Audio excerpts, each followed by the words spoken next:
নমস্কার প্রিয় দর্শক, আপনারা দেখছেন দ্য কেএবি নিউজ প্লাস। আপনাদের সঙ্গে কথা বলছি আদিত্য। এবার সন্ত্রাসবাদের প্রশ্নে চীনের মাটিতে বসে চীন পাকিস্তানকে কড়া বার্তা দিয়ে এলেন ভারতের প্রতিরক্ষা মন্ত্রী রাজনাথ সিং। আপনারা জানেন যে আজ থেকে শুরু হয়েছে চীনের সাংহাইতে সমস্ত দেশের অর্থাৎ মোট 10টি দেশের প্রতিরক্ষা মন্ত্রীদের বৈঠক, যেটাকে বলা হচ্ছে Shanghai Cooperation Organisation, short form SOS। চীনের সাংহাইতে সাংহাই কোঅপারেশন অর্গানাইজেশনের মিটিং শুরু হয়েছে এবং সেখানে মোট 10টি দেশের প্রতিরক্ষা মন্ত্রীরা রয়েছে চীন, Pakistan, Russia, Iran, Belarus, Kazakhstan, Kyrgyzstan, Tajikistan ও উজবেকিস্তান।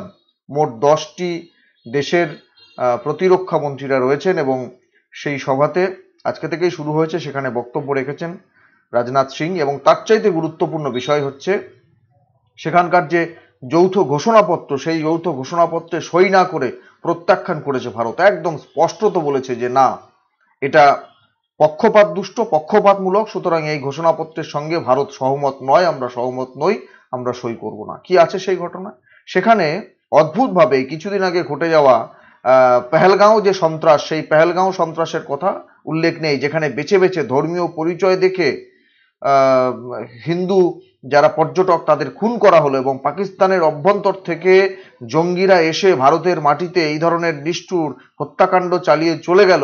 অথচ তার কোনো উল্লেখ ওখানে না থাকলেও খুব সুন্দরভাবে রয়েছে পাকিস্তানের অভ্যন্তরে যে বালুচিস্তানের ঘটনা, সেই বালুচিস্তানের অশান্তি ঘটানোর নেপথ্যে নাকি ভারতবর্ষের কিছু হাত থাকলেও থাকতে পারে।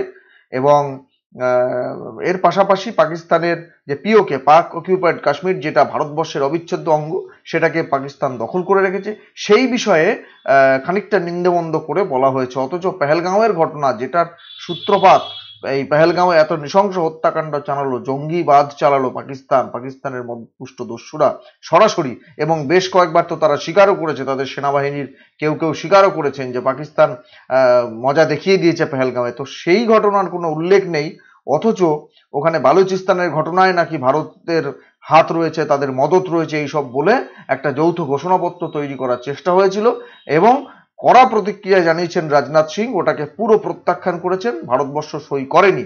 চীনের মাটিতে দাঁড়িয়ে পাকিস্তানের বন্ধু চীনকে কড়া বার্তা তো নিশ্চয়ই। ভারতের প্রতিরক্ষা মন্ত্রী রাজনাথ সিং তিনি বলেছেন যে জঙ্গিবাদ নিয়ে বা জঙ্গিদের মদত নিয়ে, জঙ্গি কার্যকলাপ নিয়ে কখনো দুমুখ নীতি চলতে পারে না। একদিকে আপনারা বলছেন যুদ্ধবিরতি করতে হবে এবং অনুরোধ করছেন, তাই জন্য ভারতবর্ষ পাকিস্তানকে আর আক্রমণ না করে যুদ্ধবিরতি করলো, আর তার পাশাপাশি আপনারা জঙ্গিবাদ, এই যে আজকে শুরু হয়েছে কাশ্মীরের উধমপুরে আবার জঙ্গিদের সঙ্গে গোলাগুলি বিনিময়। হঠাৎ ওখানকার উধমপুরের যে আমাদের সৈন্যবাহিনী রয়েছেন, তারা খবর পান যে একটা গ্রামের মধ্যে বেশ কয়েকজন জঙ্গি লুকিয়ে রয়েছেন। তো কোনো রকমের কিছু বুঝতে না দিয়ে হঠাৎ করে সেই গ্রাম ঘিরে ফেলা হয়। জঙ্গলে ঘেরা গ্রাম, কাশ্মীরের উধমপুরের একটা এলাকা। তো সেখানে যখন জঙ্গিরা বুঝতে পারে যে আমাদের ঘিরে ফেলা হচ্ছে, তখন তারা গুলিবর্ষণ করতে শুরু করে। এই ঘটনায় প্রাণহানির এখনো পর্যন্ত কোনো খবর না পাওয়া গেলেও এই যে এখনো ভারতবর্ষের বুকে পাকিস্তান তারা এই ধরনের জঙ্গি কার্যকলাপকে মদত দিয়ে আসছে, চালিয়ে যাচ্ছে, ওদের থেকে ক্রস বর্ডার টেররিজম চালাচ্ছে, সেই বিষয়গুলো নিয়ে ওখানে কোনো উল্লেখ করা হলো না। অথচ ভারত পাকিস্তানের এই যে ঘৃণ্য কার্যকলাপ, তার যখন জবাব দিল, সেটা নিয়ে অনেক কিছু সেখানে নিন্দাবন্ধ করা হয়েছে। বালুচিস্তানের ঘটনা নিয়ে বলার চেষ্টা করা হয়েছে। POK, পাক অকিউপাইড কাশ্মীরে ভারতবর্ষ সেখানে ঢুকে যে পাকিস্তানের মাটিতে ঢুকে যে আক্রমণ চালিয়ে বদলা নিয়েছে, সেইটার কথা অনেক কিছু বলা হয়েছে।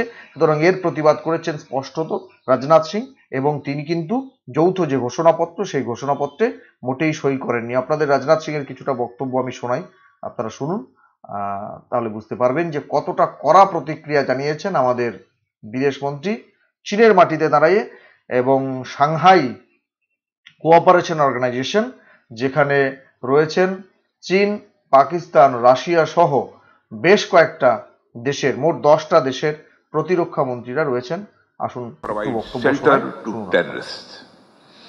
There should be no place for such double standards. Yes, you should not hesitate to criticize such nations.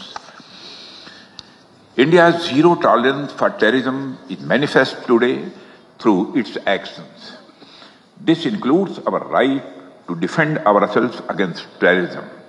and we have shown that epicenters of terrorism are no longer safe, and we will not hesitate to target them. We should also take proactive steps to prevent the spread of the radicalization among our youth. The RADS mechanism of SCO has played a significant role in this regard. The joint statement of the Council of SCO Heads of State on countering radicalization leading to terrorism, separatism, and extremism, issued during India's chairmanship, symbolizes our shared commitment. Excellencies, we should seek to counter the technology used by terrorists, including drones, for cross-border smuggling of weapons and drugs. Not only enhances mutual trade, but also fosters mutual trust. However, in these efforts, it is essential to uphold the basic principles of the SCO Charter, particularly respecting the sovereignty and the traditional integrity of member states. India has been consistent in the region, and India's expanded vision, Mahasagar, meaning mutual and holistic advancement for security and growth across. অনেকটা বড় বক্তব্য আর আপনাদের শোনাচ্ছি না।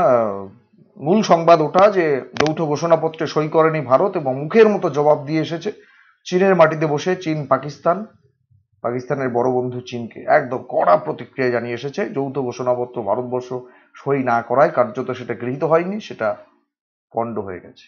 ধন্যবাদ।